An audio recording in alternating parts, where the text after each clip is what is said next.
We want. We want. We want. Justice for. Justice for. Justice for. এই সবার মুখে একটি শর্ট জাস্টিস ফর আজিগর। এই দফায় এক দাবি এক দোষীদের শাস্তি চাই।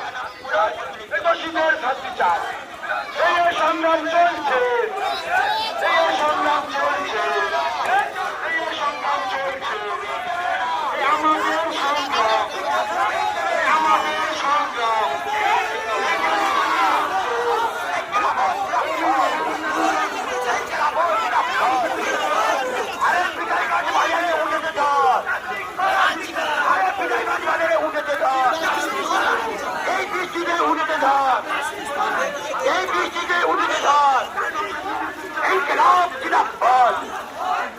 আমাদের সংগ্রাম, আমাদের সংগ্রাম, ইন্ডিয়ান সেকুলার ফ্রন্টের সংগ্রাম। আরে ইন্ডিয়ান সেকুলার ফ্রন্ট দিচ্ছে না তিলোত্তমা বিচার পথ। ইন্ডিয়ান সেকুলার ফ্রন্ট দিচ্ছে না আবু সিদ্দিক আজহার বিচার পথ। ইন্ডিয়ান সেকুলার ফ্রন্ট দিচ্ছে না আবু সিদ্দিক আজহার বিচার পথ। আরে ইন্ডিয়ান সেকুলার ফ্রন্ট দিচ্ছে না সম্রাট দেবনাথ বিচার পথ। আরে দিকে দিকে পরাজয় শ্রমিকদের হত্যা হচ্ছে করা হচ্ছে কেন? কেন্দ্র সরকার জবাব দাও। আরে মোদী বাবু জবাব দাও। আরে পৃথিবী সরকার জবাব দাও। আরে জবাব তুমি দেবে না। আরে আমার ভাইকে পিটিয়ে হত্যা করলো কেন? জবাব দাও। আরে তাকে আল্লাহকে হরিয়ানা যে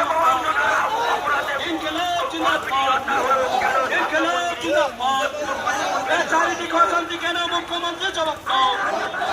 চারিদিক অশান্তি কেন? মুখ্যমন্ত্রী জবাব দাও। ইনকিলাব জিন্দাবাদ।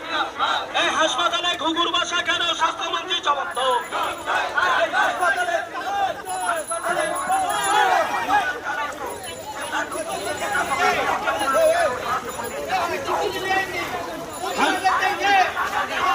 হাসপাতালে ঘুঘুর বাসা কেন? স্বাস্থ্যমন্ত্রী জবাব দাও। এই হাসপাতালে ঘুঘুর বাসা কেন? স্বাস্থ্যমন্ত্রী জবাব দাও। এই তিলোত্তমার বিচারের দাবিতে আমাদের সংগ্রাম। তিলোত্তমা হত্যাকাণ্ডে জড়িত সকলের শাস্তির দাবিতে আমাদের সংগ্রাম। ইনকিলাব, ইনকিলাব, ইনকিলাব জিন্দাবাদ, ইনকিলাব জিন্দাবাদ। I want justice. I want justice. I want justice. Justice for Ajikor. Justice for Ajikor. তিলোত্তমার বিচারের দাবিতে ISF এর সংগ্রাম। তিলোত্তমার বিচারের দাবিতে ISF এর সংগ্রাম। তিলোত্তমার হত্যাকাণ্ডে জড়িত সকলের শাস্তির দাবিতে ISF এর সংগ্রাম। এই হাসপাতালে ঘুঘুর বাসা কেন? স্বাস্থ্যমন্ত্রী জবাব দাও। হাসপাতালে ওয়ানডিউটিতে ডাক্তারদের নিরাপত্তা ছিল না কেন? পুলিশ মন্ত্রী জবাব দাও। এই হাসপাতালে ঘুঘুর বাসা কেন? পুলিশ মন্ত্রী জবাব দাও। এই হাসপাতালে ঘুঘুর বাসা কেন? স্বাস্থ্যমন্ত্রী জবাব দাও। এই তিলোত্তমা আমার বোন, আমার বোন কেন? স্বাস্থ্যমন্ত্রী জবাব দাও।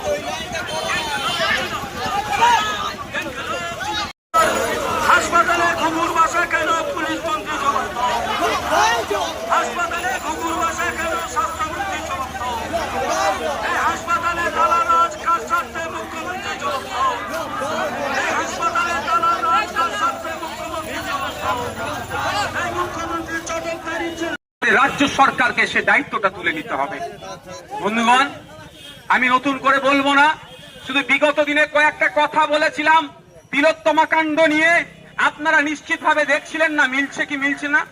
আমি বলেছিলাম তিলোত্তমার সাথে যে অন্যায়টা হয়েছে, এ ধর্ষণ খুনটা শুধুমাত্র মাইন্ডকে ডাইভার্ট করে দেওয়ার জন্য হয়েছে। এর পিছনে অনেক বড় রহস্য আছে। আমি বলেছিলাম বারাইপুরে যখন মিটিং এ এসেছিলাম, যদি রেকর্ড থেকে আপনারা জানতে পারবেন। আর আপনি গত কয়েকদিন আগে বিভিন্ন পেপার পত্রিকাটা দিয়েছিল, খেয়াল আছে যে আমার তিলোত্তমা বোন এদের অন্যায় অনেকটা জানতে পেরে গিয়েছিল। ওটি রুমের মধ্যে এদের মৎস্য হতো, ওটি রুমের মধ্যে এরা পিকনিক করত, সেইগুলো জানতে পেরে গিয়েছিল। এর বিরোধিতা করেছে বলে আজকে ওনাকে নাকি এ কথা, এই পানিশমেন্ট হিসেবে তাকে এই ঘটনা তার সাথে ঘটালো। আমি আবারও বলছি, রেকর্ড হচ্ছে, যদি সিবিআই সঠিকভাবে তদন্ত করে, আজকে এই বিজয়গঞ্জ বাজারে বলে যাচ্ছি, আমার কথার সাথে মিলিয়ে নেবেন, যদি নেবেন। আমি বলে যাচ্ছি, যদি আমার নামে নোটিশ আছে আমি প্রস্তুত আছি, কারণ আমার মন আমাকে দেখা দিচ্ছে যেভাবে একটার পর একটা এভিডেন্স তারা ডিস্ট্রয় করেছে। আমি বলতে আপনি মিলিয়ে নেবেন।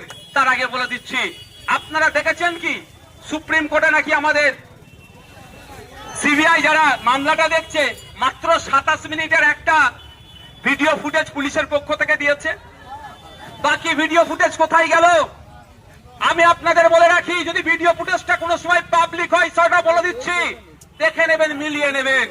ওই ভিডিও ফুটেজটা যে অপারেটিং করার দায়িত্ব ছিল ওই সন্দীপ ঘনা, সঞ্জয় রায়ের আসার আগে আর পরে ভিডিওটা পাওয়া গেছে, খোঁজ নিয়ে দেখবেন। কিন্তু সঞ্জয় রায়ের আগে যে সমস্ত খেলাড়ি এই জন্য বলছি, এত বড় অপদার্থ ওই সন্দীপ ঘোষ, এই মর্গে যে সমস্ত মহিলারা থাকতো, যে সমস্ত মায়েরা থাকতো, যে সমস্ত দিদিরা থাকতো, যে সমস্ত বোনেরা থাকতো, এই সন্দীপ ঘোষের চেলারা ওই মৃত মায়ের সাথে, ওই মৃত বোনের সাথে, ওই মৃত দিদিগুলোর সাথে অপকর্ম করে এই শয়তানগুলো ভিডিও করে আবার বাজারে বিক্রি করতো মুখকে চেঞ্জ করে। এই জন্য আমি বলছি খেলাড়ি এরা কত বড় অপদার্থ। এই অপদার্থগুলোকে আবার মহিলা মুখ্যমন্ত্রী মমতা ব্যানার্জি সকালে চাকরি ছাড়লে সন্ধ্যায় আবার চাকরি দেয়। লজ্জা থাকা দরকার মুখ্যমন্ত্রী। ওনার যদি ন্যূনতম লজ্জাটুকু থাকে আমি মনে করবো উনি পদত্যাগ করবেন, ওই পদের উনি যোগ্য নয়। আর যে ভাবতে পেরেছে মহিলা মারা গিয়েছে, মর্গে গিয়েছে, ওই মহিলাকে তার সাথে অপকর্ম করে ওই ভিডিও করতো, যখন অপকর্ম করতো ভিডিওগুলো মুখটা চেঞ্জ করে দিয়ে বাইরের দেশে বিক্রি করতো, আর মোটা টাকা ইনকাম হতো। এই কাণ্ডগুলো আমার তিলোত্তমা বোন জানতে পেরে গিয়েছিল। আমার তিলোত্তমা বোন কি জানতে পেরেছিল? যে প্রায় প্রতি বছরে মৃতদেহের হিসাব ঠিকঠাক থাকতো না, মৃতদেহ এরা খেয়ে নিত। মানে বুঝতে পেরেছেন? একটা সময় ছিল না, আপনারা শুনেছেন না, বলে অমুক প্রধান আমার পায়খানা খেয়ে নিয়েছে। আরে কি রে ভাই, গ্রাম্য ভাষা বলে পায়খানা খেয়ে নিয়েছে। আরে কি হয়েছে? মানে ওর বাথরুমের টাকাটা এসেছিল, প্রধান ছেড়ে দিয়েছে। ওরা বাথরুম খেতে খেতে মৃতদেহ খাচ্ছে। প্রতি বছর 8টা-10টা করে মৃতদেহ এরা কি করতো অন্য জায়গায় কি কাজে ব্যবহার হয় বলতে পারবো না সবটা, কিন্তু প্রতি বছর এরা 8টা-10টা করে মৃতদেহ খেয়ে নিত। আর কি অন্যায় ধরতে পেরেছিল?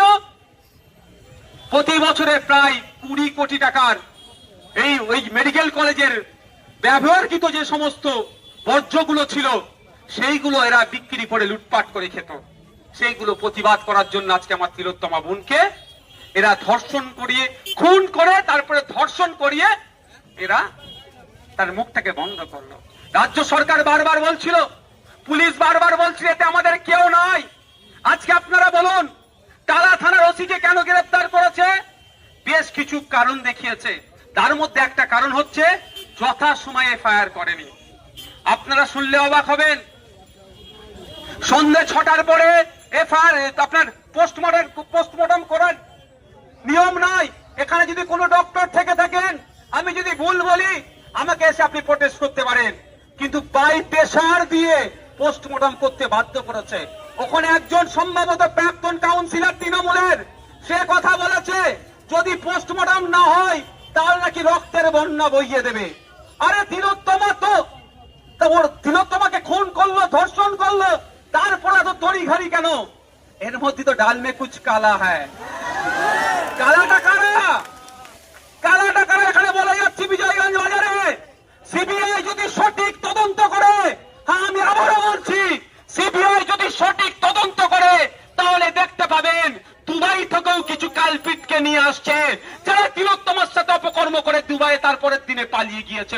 মমতা ব্যানার্জির সিনেমা ধন্য তারা যদি করে, তবে কতটুকু কি হবে বলতে পারবো না, কতটুকু কি হবে বলতে পারবো না। আমি কবে বিচার পাবে আমি বলতে পারবো না। আমি যদিও একজন আইনসভার সদস্য, সব কথা আমি বলতে পারছি না, গায়ে অনেক জ্বালা করছে, কিন্তু বলতে পারছি না, কারণ আমি একজন আইনের সভার সদস্য। আমি যদি সাধারণ মানুষ হতাম অনেক কিছু এখন বলে দিতে পারতাম, আমার কিছু দায়িত্ব আছে তো, সেটা পালন করতে হচ্ছে, বাধ্য হয়ে করতে হচ্ছে।